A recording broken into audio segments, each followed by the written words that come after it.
Donald Trump isn't the only former president to have survived an assassination attempt. This is the shocking but true story of how Teddy Roosevelt was shot point blank in the chest and lived to tell about it. When Theodore Roosevelt was shot on October 14, 1912, he had already been president for 2 terms, from 1901 to 1909. And that, it turns out, might have been the problem. The 1912 presidential campaign was a wild one. The Republican candidate, William Howard Taft, was the incumbent president. He had been Roosevelt's chosen successor when he left office in 1909. His Democratic opponent was Woodrow Wilson, who ended up winning the election. Roosevelt and Taft had a falling out over progressive ideals, with Roosevelt deciding he should take back over from Taft to show him how it was done. This political infighting was so severe that they had to hide barbed wire under the patriotic banners and ribbons at the Republican National Convention that year. In the end, Roosevelt split off on his own and ran as a third-party candidate for the Progressive Party, which was famously nicknamed the Bull Moose Party. Roosevelt was subsequently blasted by his former party as a traitor whose greed for power would lead him to break the long-standing tradition of a 2-term limit for presidents.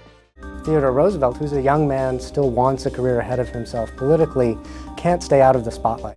The constitutional amendment limiting presidents to 2 terms, the 22nd, wouldn't be ratified until 1951. It was under these conditions that President Roosevelt went to Milwaukee to make a campaign speech to his supporters that October evening. While waving to crowds from his open-air car on his way from the Gilpatrick Hotel, a gunshot from 5 feet away rang through the night. As soon as the shot had been fired, Roosevelt's stenographer managed to grab the assailant and disarm him before he could fire another shot. The crowd began calling for the lynching of the would-be assassin, but Roosevelt, even with a bullet in his chest, proved calmer than the rest of the crowd. He told the furious mob not to hurt the man who had shot him and to bring him forward. When Roosevelt asked the man why he had done it, the shooter offered no reply. Roosevelt then had the man turned over to the police. The shooter, it turns out, was a 36-year-old man named John Schrank. In Schrank's pocket was a note on which he had scribbled a paranoid screed explaining that he had dreamed that a zombie of former President William McKinley told him to kill Roosevelt. The only further explanation given was that Schrank had succumbed to the hostile rhetoric against Roosevelt's seeking of a 3rd term. In Schrank's own words, he wasn't trying to kill Roosevelt the man,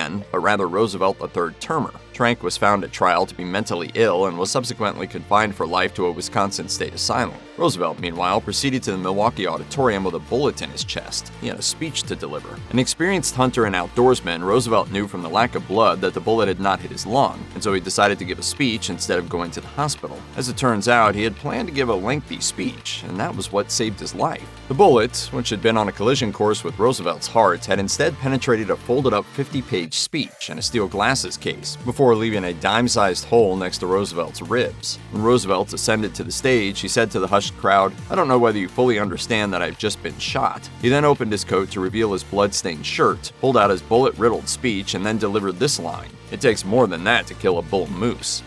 He did it with a mixture of showmanship and bravery and calculation.